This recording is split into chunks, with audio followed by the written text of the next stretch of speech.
teórica, ¿ya?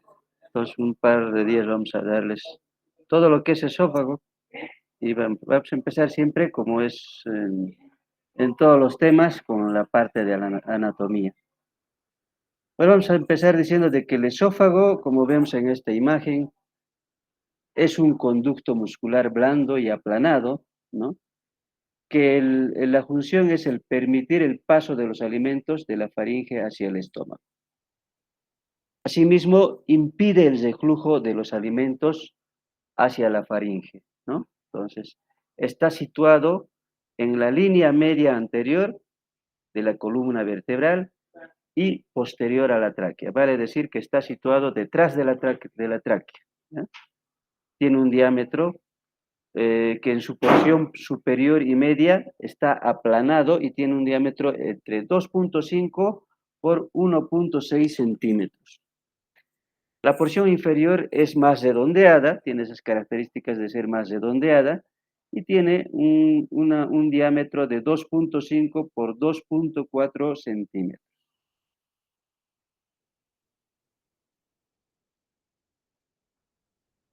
De acuerdo en relación a su longitud, varía esto entre 22 a 28 centímetros, puede ser más o menos 5 centímetros, puede ser un 5 centímetros más o menos 5 centímetros menos, dependiendo de las características de cada individuo.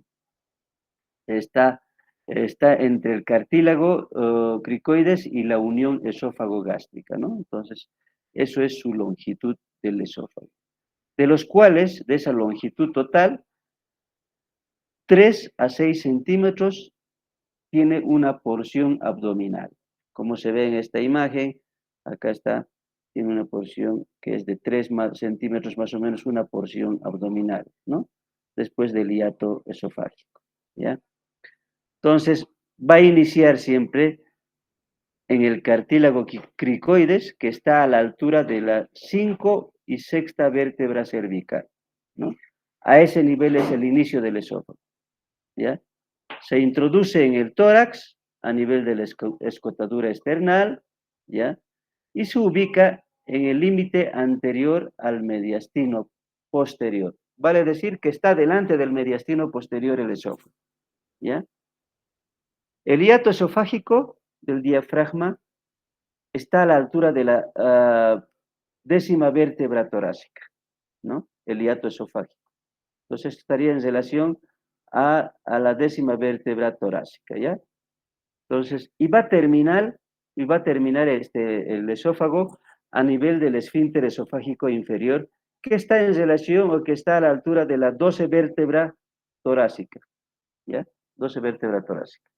Y el esfínter esofágico inferior, ¿ya? Que es el que evita el reflujo de los alimentos del estómago hacia el reflujo, hacia el esófago, perdón, ¿no? Está a 40 a 45 centímetros de los incisivos, de la dentadura de los incisivos, ¿no? De la arcada inferior de los incisivos, ¿ya? Entonces está a esa distancia.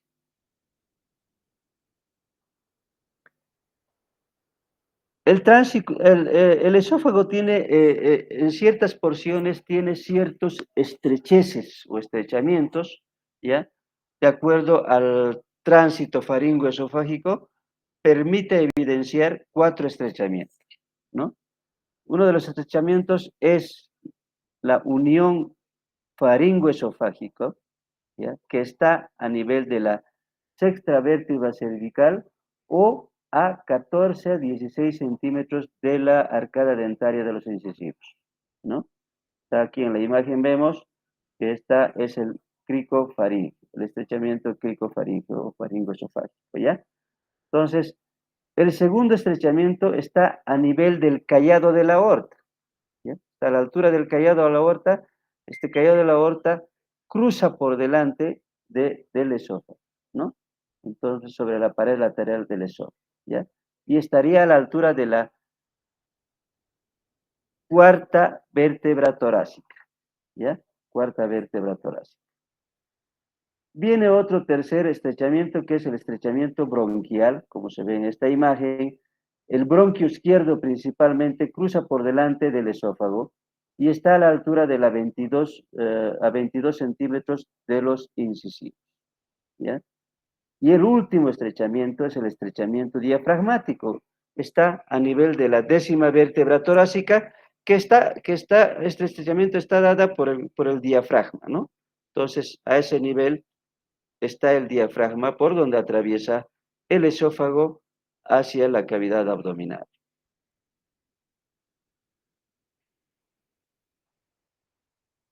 Asimismo, tiene divisiones el esófago. Tiene 3 tipos de divisiones, ¿ya? Y estas divisiones eh, se caracterizan porque existen 3 compartimientos, ¿no? A nivel del cuello, tórax y abdomen, ¿ya?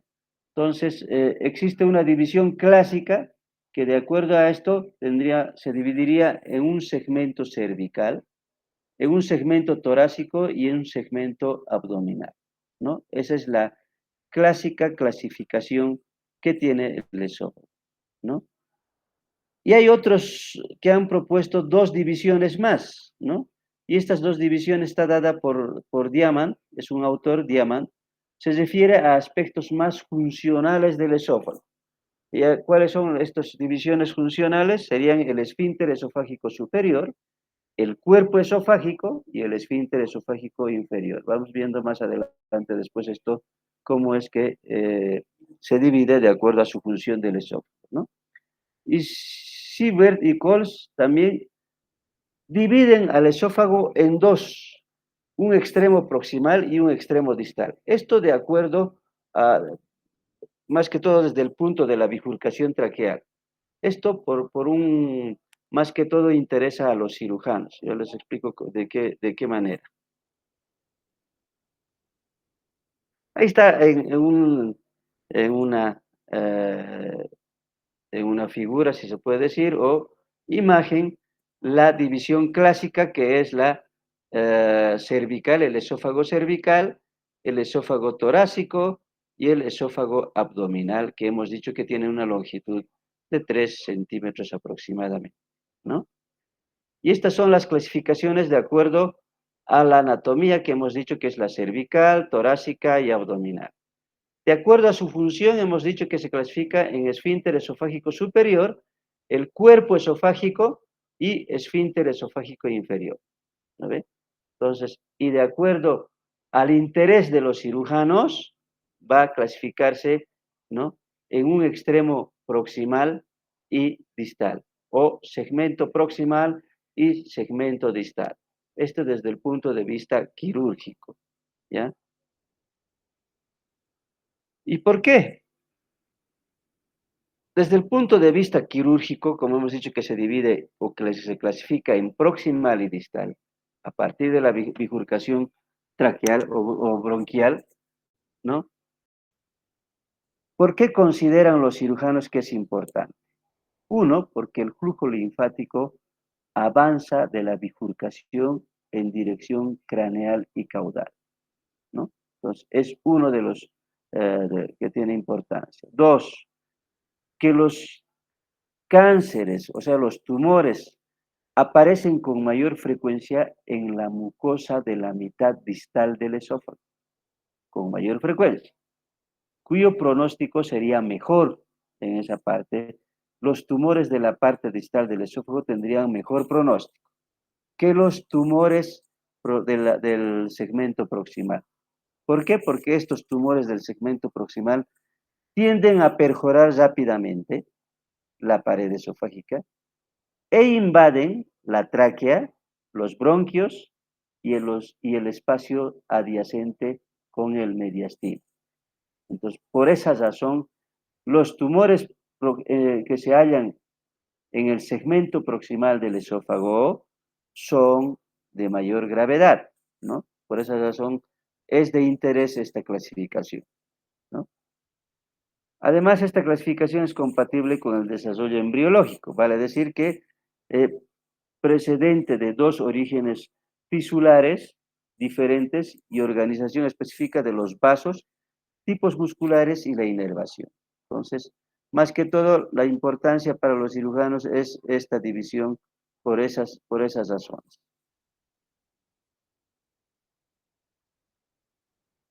Asimismo, el esófago tiene desviaciones, no es un órgano recto que baja verticalmente, ¿no? Tiene también sus desviaciones. En su trayecto presentan tres desviaciones, que no son tan notorias, pero sí, si se fijan en la figura, vamos a verlo acá, en esta figura, si se fijan, tiene ciertas desviaciones, ¿no? El esófago está de color verde, ¿ya? Entonces, a eso se refiere, a las desviaciones que presenta este esófago, aunque no son muy notorias, pero sí presenta desviaciones.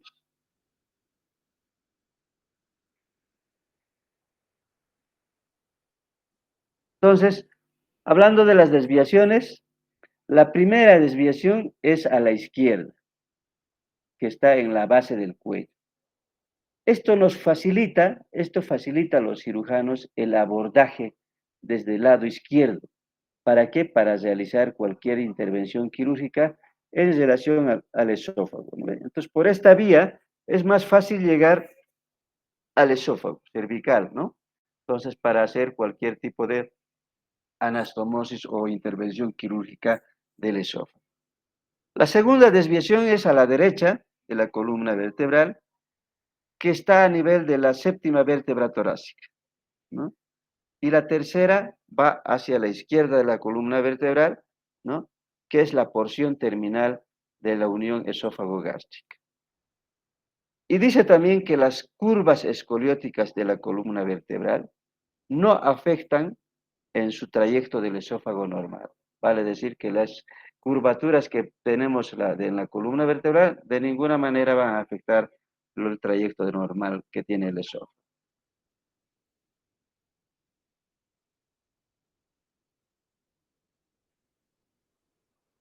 Todo órgano tiene relaciones, ¿no ve?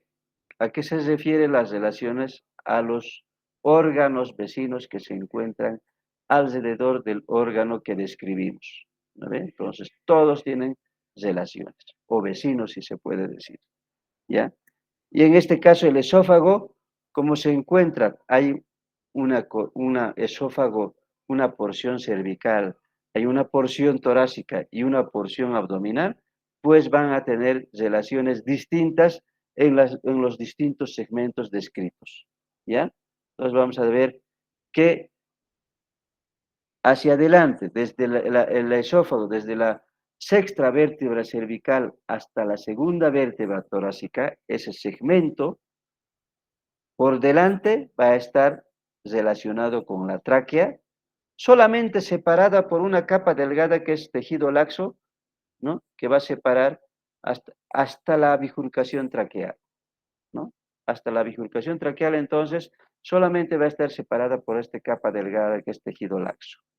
Por esa razón, un tumor o una neoplasia puede diseminarse más fácilmente y causar fístulas traqueoesofágicas y, peor aún, el tratamiento con radioterapia va a ser catastrófico en este paciente. Puede provocar estenosis esofágica inclusive, ¿no? Entonces, porque solamente la separación es una capa delgada que separa la bifurcación traqueal, ¿no?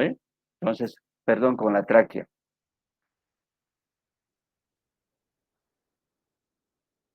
A los lados está en relación con los lóbulos tiroideos, que van a cubrir entre 2 a 3 centímetros más o menos, ¿no? En las partes superiores del esófago y la arteria tiroidea inferior. Hacia atrás estaría en relación con la fascia prevertebral. Vamos a ver en imagen esto. Vemos en la imagen las relaciones que tiene el esófago. Hacia adelante, si vemos, la mayor parte de la parte anterior del esófago está en relación con el tiroides. Esto a nivel de la columna, de la porción cervical, perdón, ¿no ve? La porción cervical. Hacia la parte posterior estaría relacionado con esa membrana que hemos dicho, membrana delgada, ¿no? Y que va a estar relacionado con la tráquea, ¿no? Perdón, hacia adelante, con la tráquea, ¿no? Entonces el esófago hacia adelante va a estar relacionada con la tráquea, ¿no? Y un poco lateralmente por el tiroides, ¿no? Por los lóbulos tiroideos. Y asimismo por el nervio laringio recusente, ¿ya? Y hacia atrás por una membrana que es, perdón, también por un tejido laxo que está con la columna, está en relación con la columna vertebral, ¿no? La fascia prevertebral. Y más todavía hacia los lados va a estar en relación con el nervio vago, con la vena yugular interna y las carótidas, ¿no? Entonces, esas serían las relaciones que tiene en la parte cervical. Y en la parte torácica, la porción retrotraqueal, ¿no? Que va desde la segunda vértebra torácica hasta la quinta vértebra torácica, ¿ya? Entonces, por delante va a seguir relacionado con la tráquea, por detrás por la fascia prevertebral, a los lados por la pleura mediastínica. Entonces, aquí ya cambia, a los lados ya está en relación con la pleura mediastínica y pulmones con sus hilios, ¿no? En cambio, en la porción cervical, a los lados estaría relacionado con con el tiroides, ¿no? Con los lóbulos tiroideos.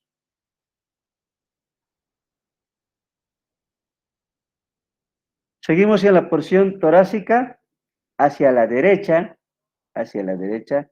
está en relación con la vena ácigos mayor, ¿no?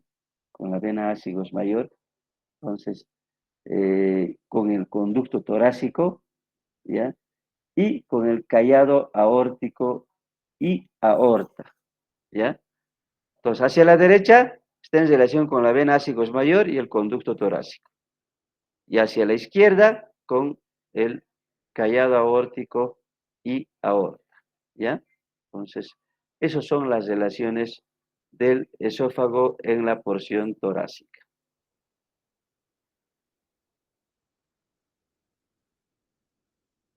Seguimos en la porción torácica con las relaciones.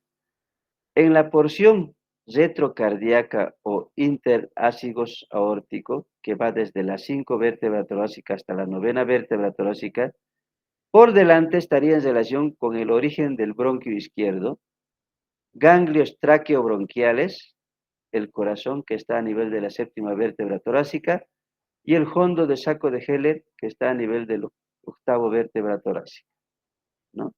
Entonces, esas son las relaciones de la porción torácica. Y por detrás está la aorta, el conducto torácico, la vena ácigos, las arterias intercostales derechas y a los lados la pleura mediastínica, ¿no?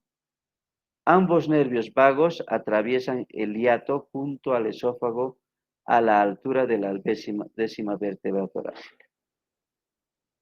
Entonces, en realidad esas son las distintas relaciones que tiene en los distintos segmentos del esófago, ¿no?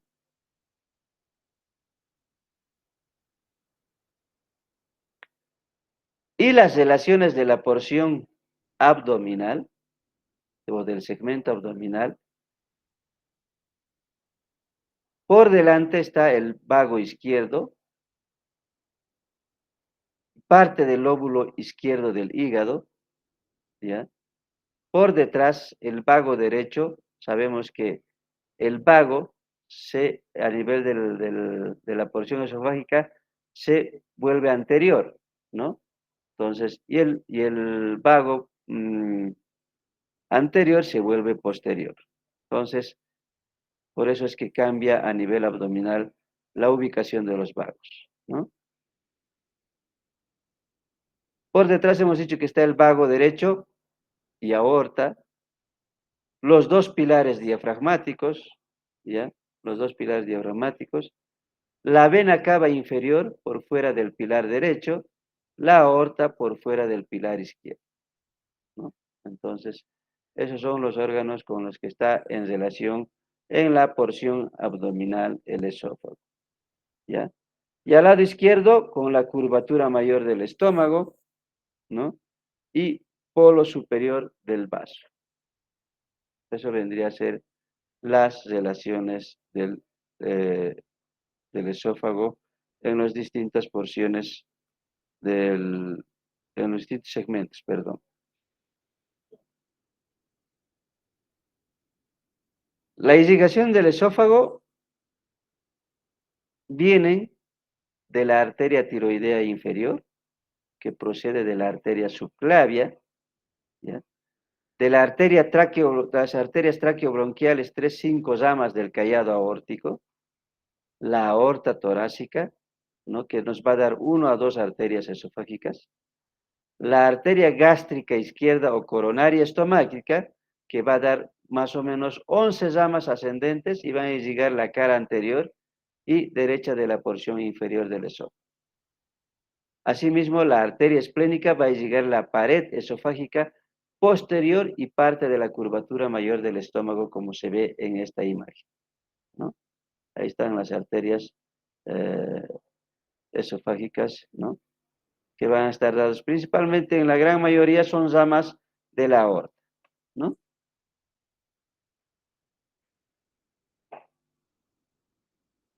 El drenaje venoso, como se ve en esta imagen, igual, ¿no?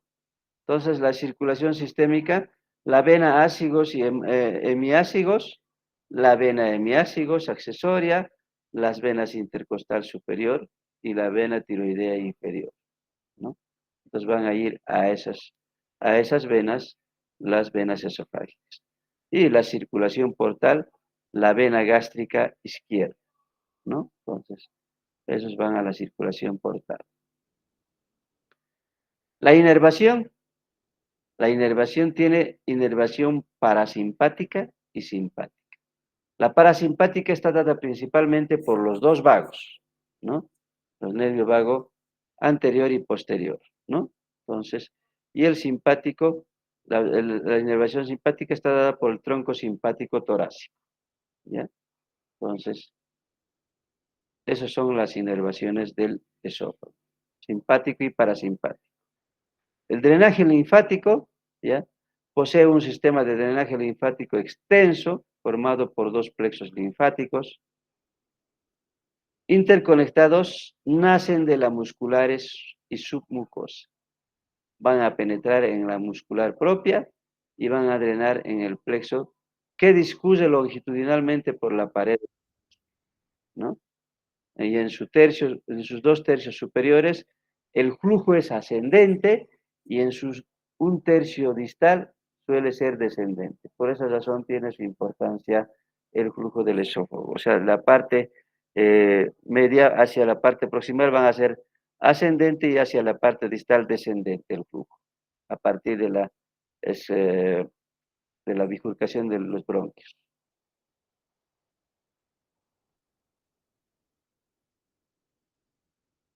La organización del tejido esofágico. ¿Cómo es que se organiza esto? Como cualquier órgano hueco, tiene una capa mucosa, ¿ya? Tiene una capa mucosa que se compone de 3 partes esta mucosa, ¿no?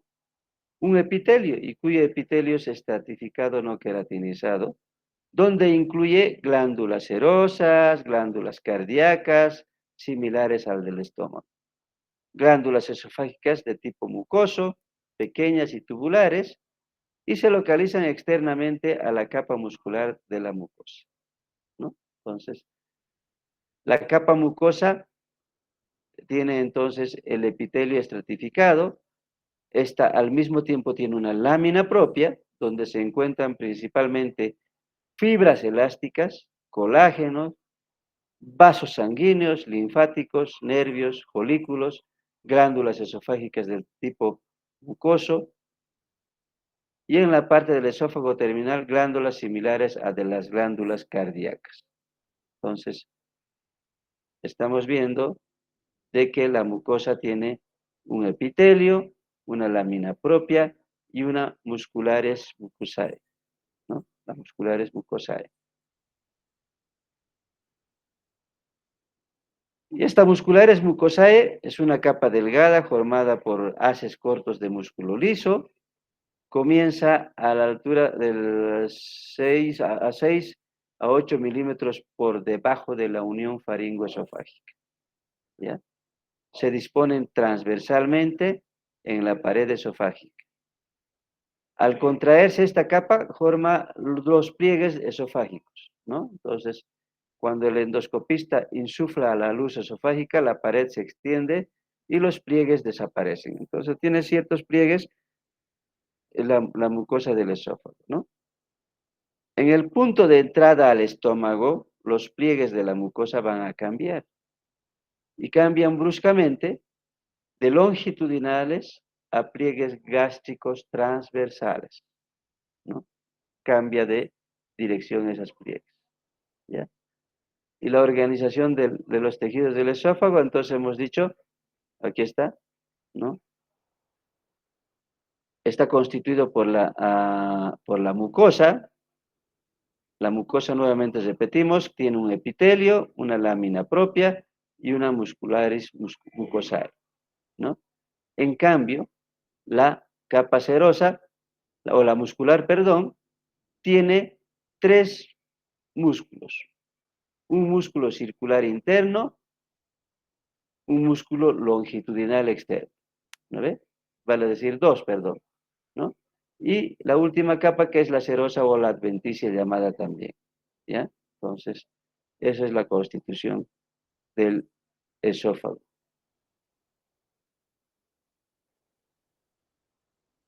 Entonces, la capa submucosa une la mucosa y la muscular, ¿no? La submucosa de la faringe, que es una vaina consistente, actúa como aponeurosis, diferenciándose de la capa laxa en la pared del esófago. ¿Qué va a contener? Contiene tejido conectivo areolar, tejido laxo, que contiene fibras elásticas y colágeno, tiene red de vasos sanguíneos, conductos linfáticos, nervios, incluyendo el plexo nervioso de la submucosa, vale decir el plexo de Meissner, ¿no? Glándulas mucosas profundas. Y las glándulas esofágicas son pequeñas, ramificadas de tipo mixto, cuyos conductos van a penetrar en la lámina muscular de la mucosa, ¿no? El espesor de la submucosa va a aumentar a la altura de la unión esófago-gástrica, ¿no? ¿Para qué? Para formar como un sistema valvular más o menos, va a engrosarse el espesor de la submucosa, ¿no? Esto es un recordatorio nomás ya para ustedes, porque todo esto ya han llevado en la parte de histología. Seguimos con la capa muscular. La capa muscular hemos dicho que tiene dos capas, una capa externa longitudinal y una capa interna circular, ¿no? Entonces, esta capa a nivel de la faringe está dispuesta en dirección oblicua, si vemos acá, ¿no? Está dispuesta en dirección oblicua, ¿ya? La transición entre las fibras musculares oblicuas y las fibras transversales del músculo cricofaringio, que vale decir vean que esta parte superior son oblicuas y esta parte inferior son horizontales prácticamente, ¿no? O transversales, ¿ya? Entonces, entre esa transición existe una capa muscular adelgazada, ¿no? Proximal al esfínter esofágico superior, que se llama el triángulo de Killian. Este triángulo es el triángulo de Killian. Vale decir, entre la transición del músculo oblicuo, ¿ya? Y el músculo transversal perdón, entre el músculo transversal está un espacio que se llama el espacio del triángulo de Killian, ¿no? Eso.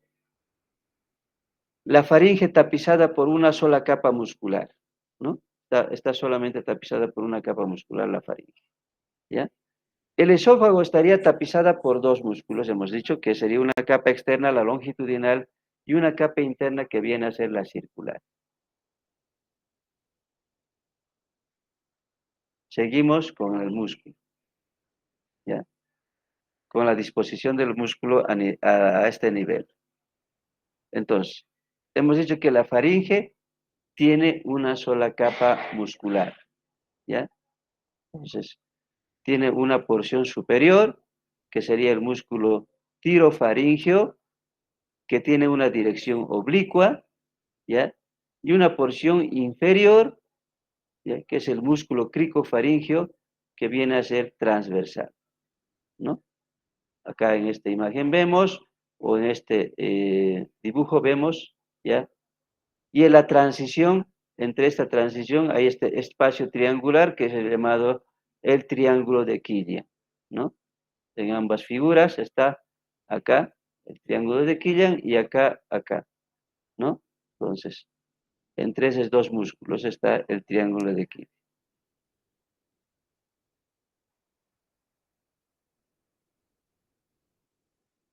Y hacia la parte distal, el cricofaringeo va a continuar con la musculatura esofágica, que hemos dicho que tiene una capa externa longitudinal y circular, ¿no?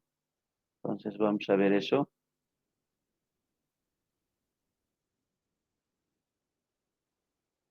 Entonces, acá vemos lo que es la distribución y transición de la musculatura lisa y estriada del esófago.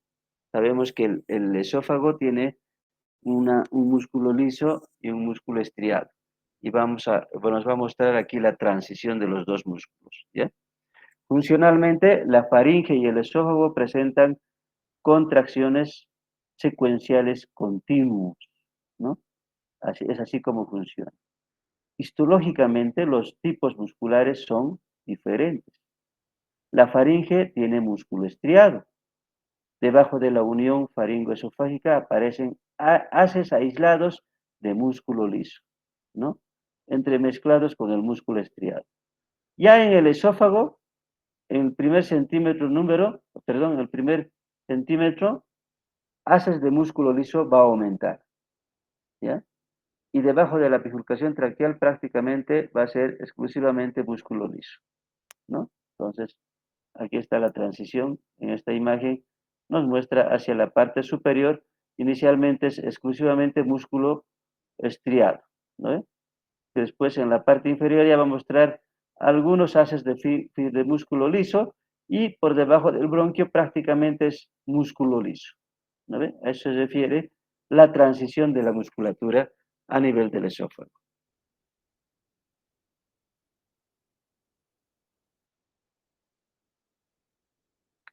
Y la capa externa longitudinal, ¿no? Entonces la interna es circular y la externa es longitudinal. Se va a originar en el borde craneal del cartílago cricoides y tejido submucoso, que recubre los músculos aritenoideos, ¿ya? Forma vaina de haces musculares frágiles y aplanados y descienden longitudinalmente hasta el orificio gástrico, ¿no? A partir de este punto se organizan transversalmente a lo largo de las paredes gástricas anterior y posterior, por debajo de la unión esófago-gástrica y continúa tapizando el estómago. Ahí está acá, como ven, las fibras longitudinales bajan después del hiato un poco más hacia el estómago, ¿no? Entonces, están perforadas por vasos y nervios que crean hendiduras de forma ovalada, ¿ya? Entonces, esas son las características de la capa externa del esófago, que es prácticamente longitudinal.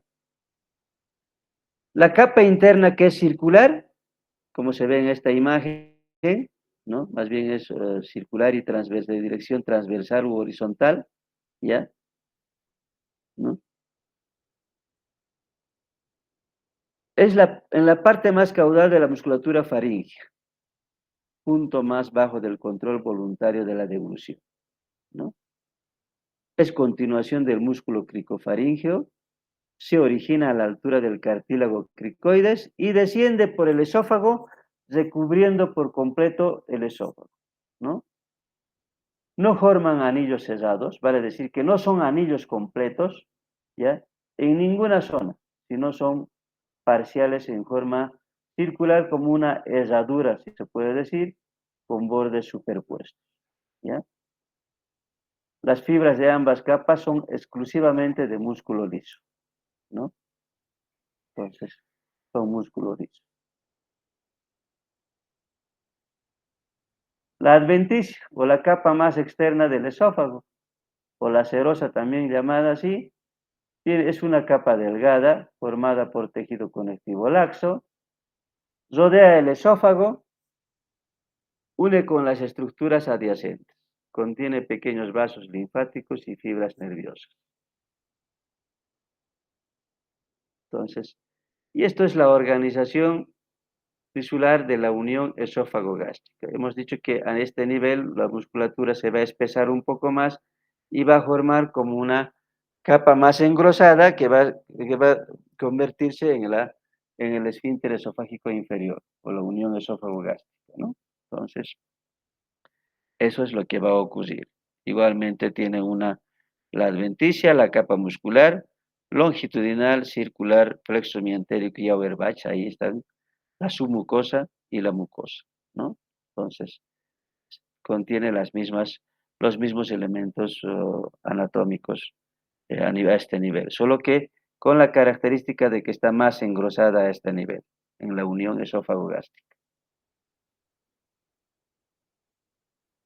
Vamos a hablar de los esfínteres por separado porque tienen una función importante, tanto el esfínter esofágico superior como el esfínter esofágico inferior, ¿no?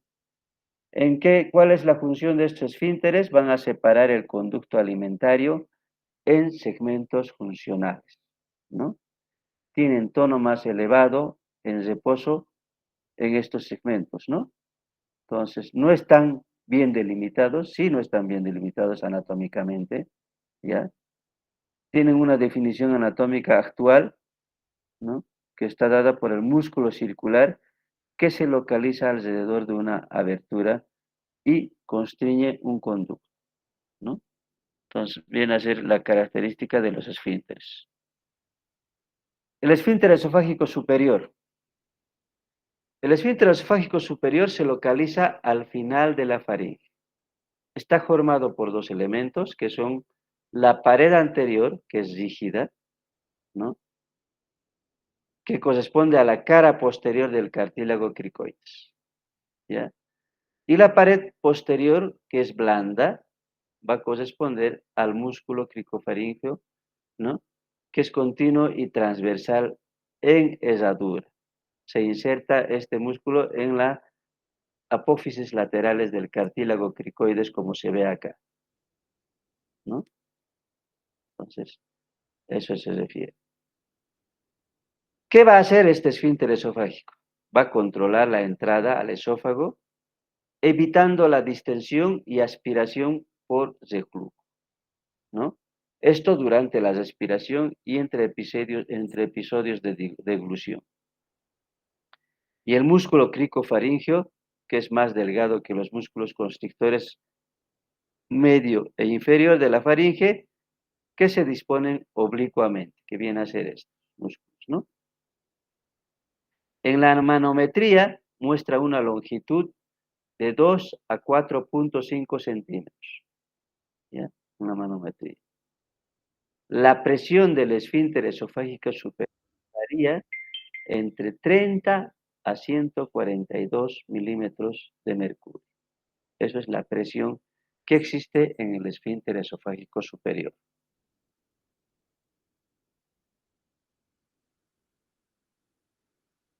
Y el esfínter esofágico inferior va a empezar o comienza a 3 centímetros por encima de la unión con el estómago. Acá el número de fibras musculares de la capa circular hemos dicho que aumenta, superponiéndose entre sí, causando engrosamiento muscular, y va a tener un espesor alrededor de 4 milímetros. Va a duplicar el esófago y el estómago, ¿no? Es la zona más gruesa, por eso duplicaría el espesor del esófago y del estómago. Los haces musculares están situados en el lado de la curvatura menor del estómago, van a cambiar de dirección formando las fibras gástricas oblicuas. Y los haces situados en el lado de la curvatura menor, mantienen su orientación horizontal y se convierten en anclajes musculares cortos. Esta parte las voy a hacer entender más allá. Las fibras gástricas en cabestrillo comienzan en el esófago terminal y van a rodear la unión esófago-gástrica y formar el ángulo de His. ¿Ya? Entonces descienden por la cara anterior y posterior del estómago, abriéndose en abanico y en dirección de la curvatura mayor del estómago.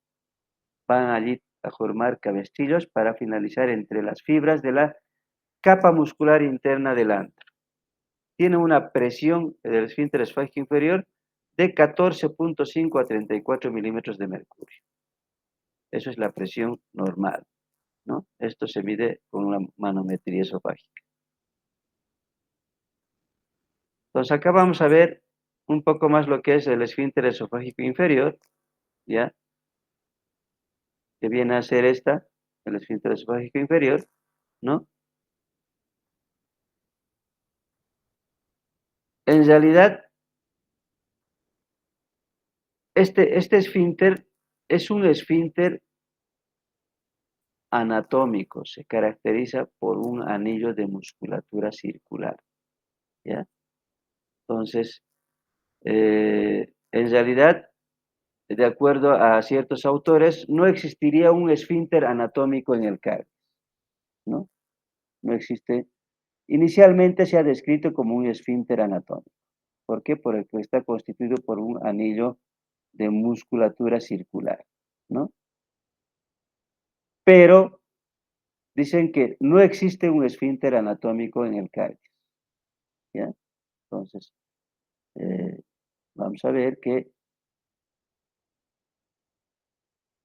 ciertos autores van a establecer la existencia de una zona de alta presión a nivel de la unión esófago-gástrica, ¿ya? Va a haber una presión, lo cual va a evitar el reflujo de los alimentos del estómago hacia el esófago.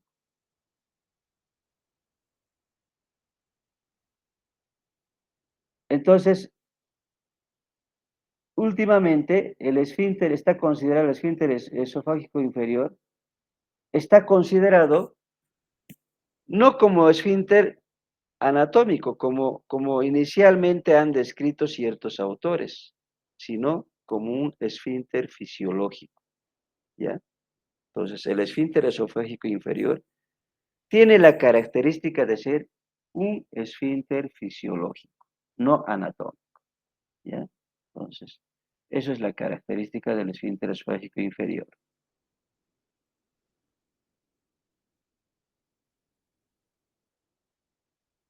Entonces, aquí, por ejemplo, describe la estructura muscular del esfínter esofágico inferior, ¿ya? El esfínter esofágico inferior no es un anillo muscular, ¿no? No es un anillo muscular.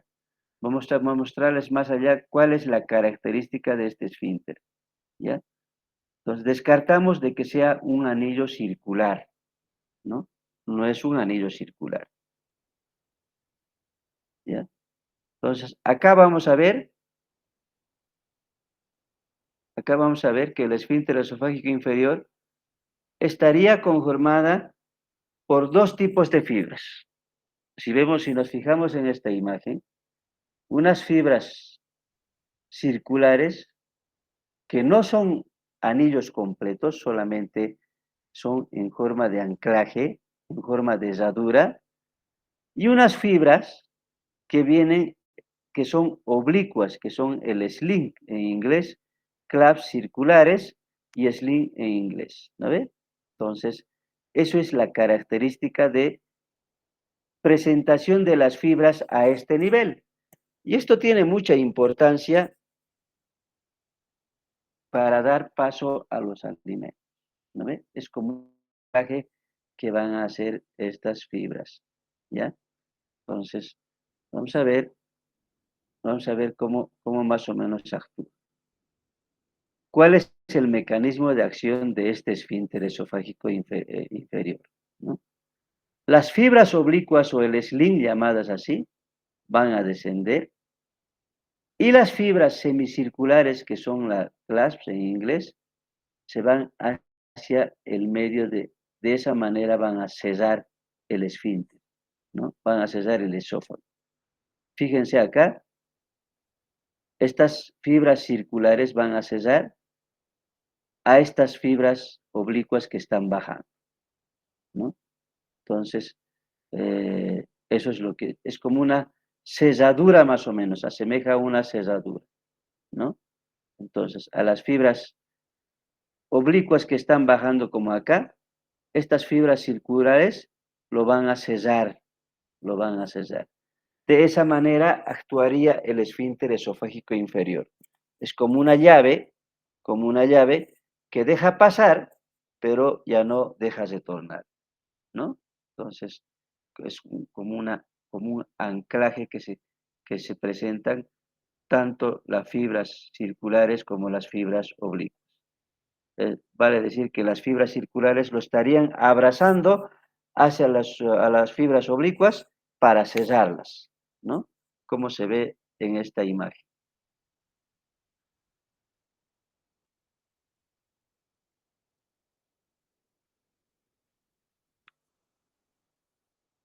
Pero, ¿por qué tiene importancia esto a nivel del esfínter esofágico inferior? Esta anatomía, esta característica de presentación.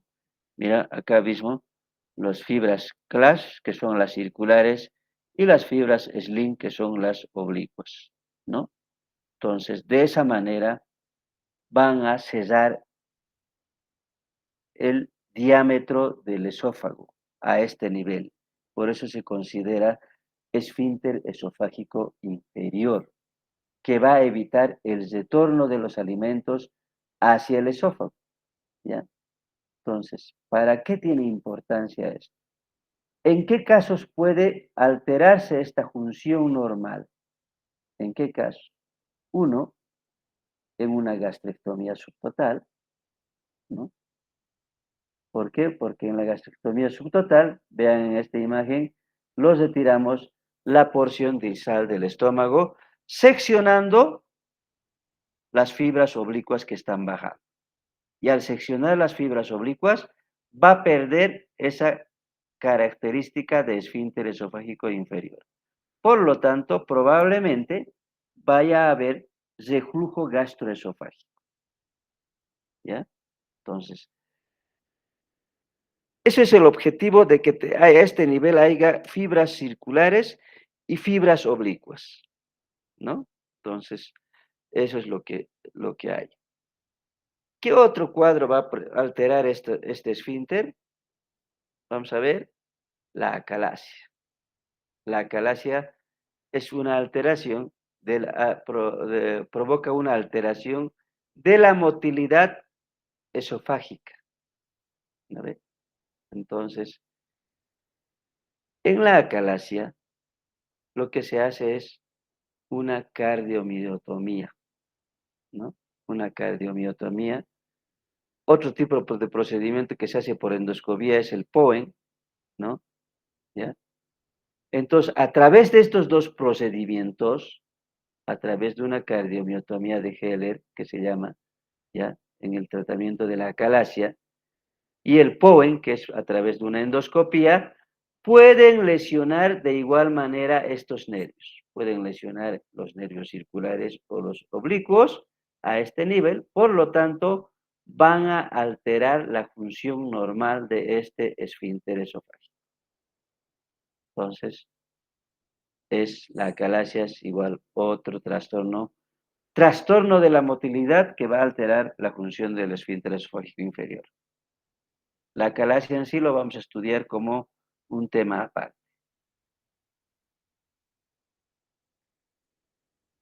Otro procedimiento que va a lesionar principalmente las fibras longitudinales es la gastrectomía vertical, que está de moda actualmente. La gastrectomía vertical o la gastrectomía en manga se realiza en la cirugía bariátrica para pacientes con sobrepeso para ayudar a bajar de peso, ¿no ve? Entonces, en este procedimiento, porque la gastrectomía vertical se secciona más o menos a 1 centímetro del ángulo de Gis, ¿ya? A 1 centímetro del ángulo de Gis. Ya a nivel distal va a seccionar a 5 a 6 centímetros de la válvula o del píloro, perdón, ¿no? Del píloro se toma una distancia de 5 a 6 centímetros y vamos seccionando y retirando el 70 u 80% del estómago en la manga gástrica. ¿Vale? Entonces, quedaría un estómago básicamente como un tubo, ¿no? Que va a tener la menor capacidad. Se tienen alrededor de unos 70, 80 cc de capacidad solamente. Entonces, es otro procedimiento que la de la estectomía vertical que puede dañar este esfínter esofágico inferior. Por lo tanto, en la cirugía bariátrica, muchos pacientes tienen reflujo gastroesofágico, ¿no? Y el reflujo gastroesofágico puede provocar metaplasia esófago de Barrett, ¿no? Y hasta úlceras en la unión esófago-gástrico, ¿no? Entonces, eso es la razón por qué es de riesgo lesionar a este nivel las fibras, tanto oblicuas como circulares. En resumen, el esfínter gastroesofágico, ¿ya?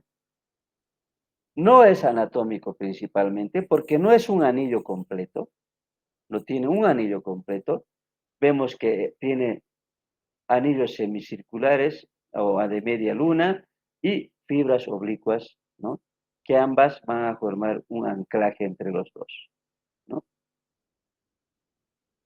Tiene dos componentes musculares complementarios, como es el clash, ¿no? Que es las fibras circulares, y el sling, que son las fibras longitudinales, o oblicuas, perdón, ¿no? Las fibras sling son las más fuertes y se insertan en el antro, ¿ya? La sección del sling determina cambio en la presión del esfínter esofágico inferior.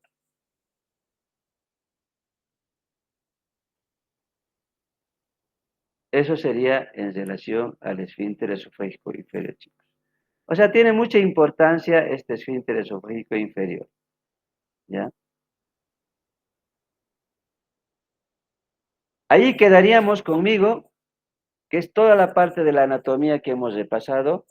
Mañana lo hacemos a las 8 de la mañana y pasamos algunos medios de diagnóstico para detectar patologías de esofágicas, ¿no? Entonces, vamos a continuar con eso, ¿ya? No sé si hay alguna pregunta, chicos.